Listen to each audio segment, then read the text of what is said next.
This is the story about King Solomon, which comes from 1 Kings 11, verse 1 through 40. It is Unit 3.6. We heard in the last story that Solomon was a very rich man, the richest in the world. He had the best and most of everything.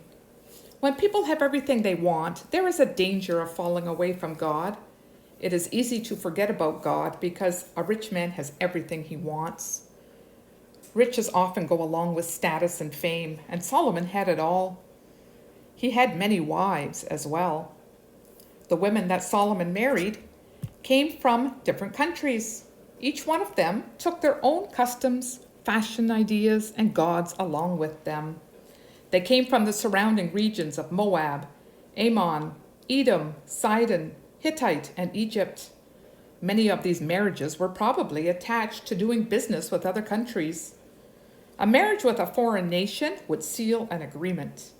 700 wives was a status symbol, and it showed that Solomon was very, very rich and powerful.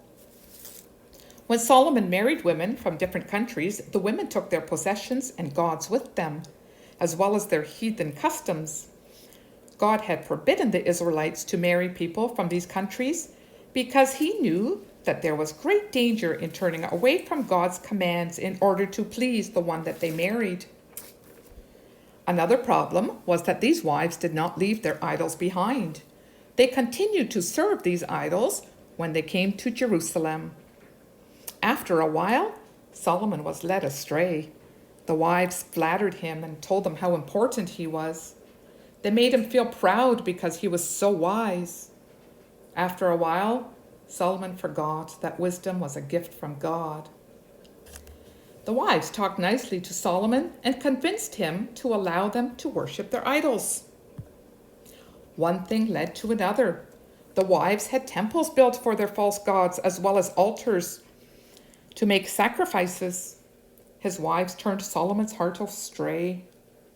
Solomon worshipped Ashtaroth, which was the Sidonian god, as well as Moloch, the Ammonite god, and Chemosh, the Moabite god. God appeared to Solomon and said to him, "You have not kept my covenant. Because you did not keep it, the kingdom will be taken away from you." The judgment seemed final. And yet God remembered his promise to David that he would have a son on the throne forever.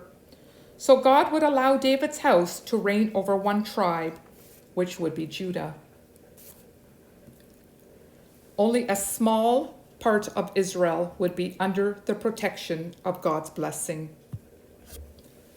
Because of God's promise to David, God's grace would continue. God's light would not disappear into the darkness. God's grace overcame the judgment. God took 10 tribes away from Solomon and gave Solomon's son, Rehoboam, one tribe, the tribe of Judah. Eventually, Jesus Christ would come from this family line. Now, Solomon had some enemies. Hadad the Edomite was one of them. This young prince had escaped to Egypt, but had now returned to regain his territory from Solomon, even though King Pharaoh of Egypt wanted to keep his alliance with Solomon. And then there was Rezon of Zebah.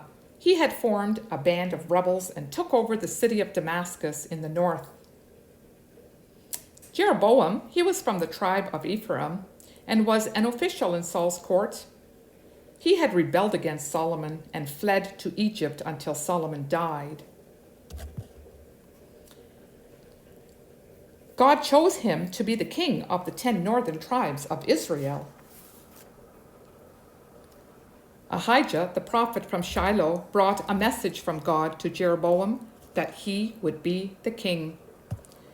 He would be king of 10 tribes.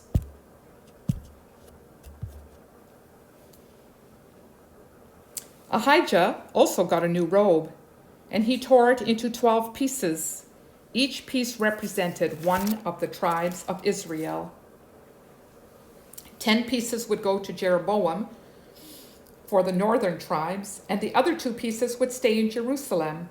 They represented Judah, as well as the Levites, who were priests and had no territory. The good news is that God was faithful to his promise to David, and he preserved the royal line in Jerusalem. One day God would restore the nation, and they would be reunited under Jesus, the King of Kings.